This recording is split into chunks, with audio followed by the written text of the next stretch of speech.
There's $1 million hiding in your business, and I'm going to show you where you can find it. And it all revolves around this 6-step process to maximizing your marketing campaigns and taking things from a 1x, 2x to even a 4x return on ad spend. And the biggest problem that I see people running into when they're running paid ads or they're doing marketing is that they obsess over the kind of people that they're getting. They have to have the best leads, the wealthiest leads, and the leads that don't have any objections. And the truth is, if you're focusing on these things, you're never going to find success that's consistent and predictable through your marketing campaigns. Even if you're organic, paid, or even doing some kind of an affiliate partnership, you're not going to see that consistency if that's all you're focused on. So these 6 steps are going to show you how to maximize your funnel so you can create predictable profits and actually have something that's sustainable and not only growing your business for today, but for years down the road. So let's get right into it. I'm going to show you what these 6 steps are, how you can optimize your marketing campaigns through paid ads, with your media buying, with your creative processes, and just everything across the board so you can have the best funnel and find that extra $1 million that's hiding in your business right now. Let's get into the 6 steps, starting with the first one, which is top of funnel engaging content. I think one of the easiest ways to find success in your marketing funnels is to create more top of funnel engaging content on the paid ad side. Just like you will on organic, making lots of content is going to allow you to just crush your competition and get the best results you possibly can. So how do you actually go about doing this when you're in the paid ads, like an ads manager? It really comes down to just creative testing. So I always have a campaign that's either titled creative testing if I want to be a little bit more specific, or ad asset testing where I'm testing a ton of assets. You can see in just this one campaign over the past few months, we've tested a ton of different creative and lots of different variations in lots of different ways. So this is one really easy way to do it. You can also organize it this way, where based on what you're testing, just name that something different in the ad set. So for example, if I'm testing creative, I'm going to title it creative at the ad set level. If I'm testing copy, I'm going to name it copy. So I know at a quick glance what exactly that it is that I'm testing. And it's a really great way to really improve your ad results quickly. Now, to kind of round this one out, what should you be testing? Like, what are some examples? I think the easiest things to test are the things that you can crank out the quickest. So things like memes, simple graphics that are easy to replicate, quick videos that you don't obsess over filming. These are the best assets that you can test through your paid ads. Another great thing that you can do that's been working really, really well recently is by taking existing organic content that's working very well and then putting it inside the ads manager as a test within itself. Next, let's talk about retargeting. Now, a lot of people will really confuse and do retargeting the wrong way because they're just going broad or they're just hoping for something to work. The key is that you need to offer something different in your retargeting. You need to present it a different way. If someone came across an ad with Spider-Man and they didn't click and they didn't buy, right? Or in this case, Hulk. Why would you then put that exact same ad in front of them with the exact same copy and hope that they're going to do anything different? It's just not going to work and you're planning to fail. So there's 2 ways that I really like to think about retargeting and how I like to do them, both from a media buying perspective and a marketing perspective.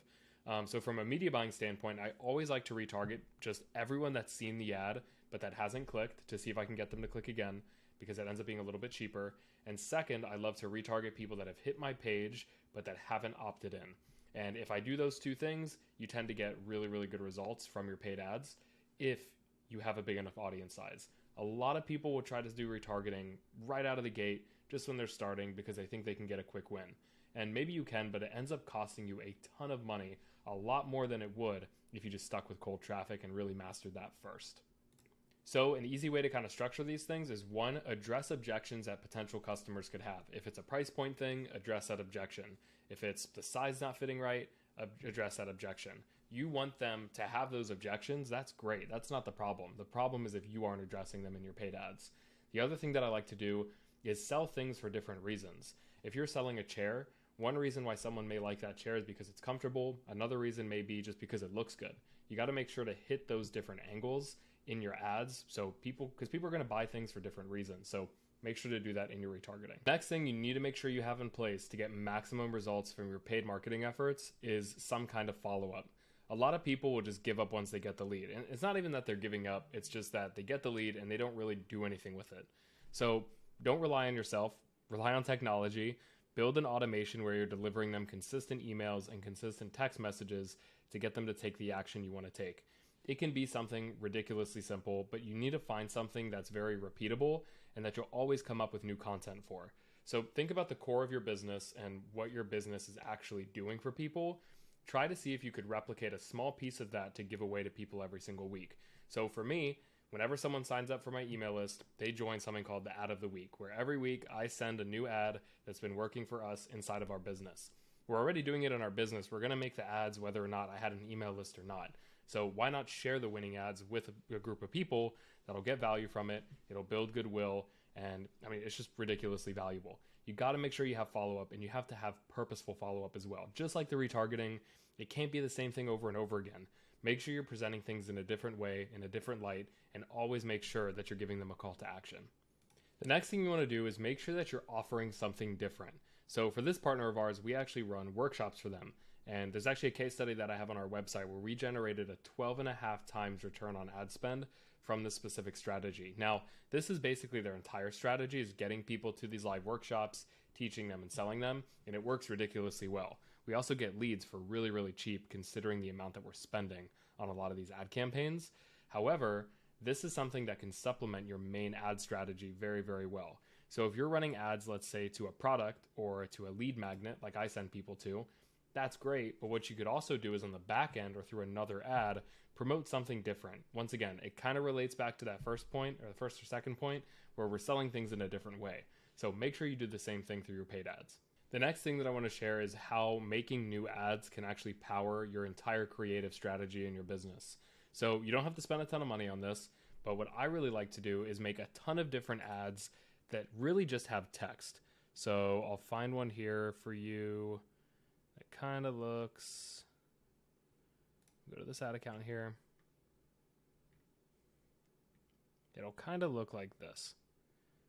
90% of the picture is text, but what you can do is you can test a ton of these at really small budgets, see which ones get the most clicks, the highest click-through rates, and the best leads, and that can actually fuel the rest of your creative content in your business.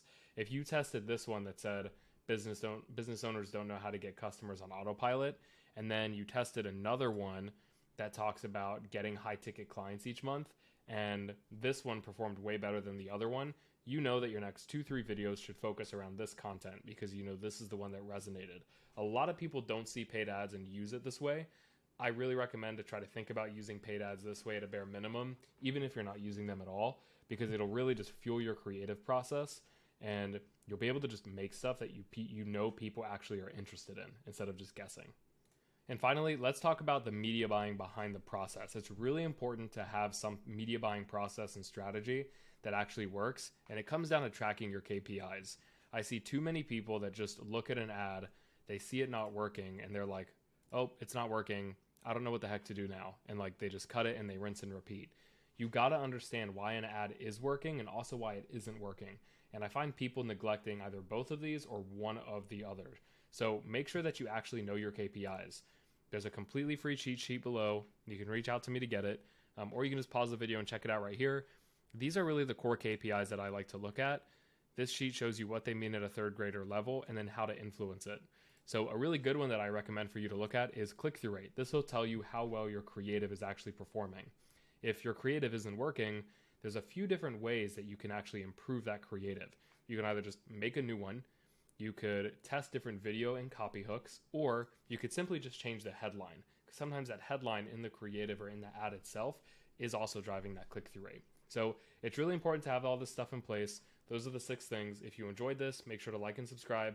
If you need free resources, just check below. And I also do free monthly trainings every single month, a few times a month. So if you're interested in joining that, the next one is sometime soon. Click the link below, join it, and I'll see you there. Thanks a lot for watching.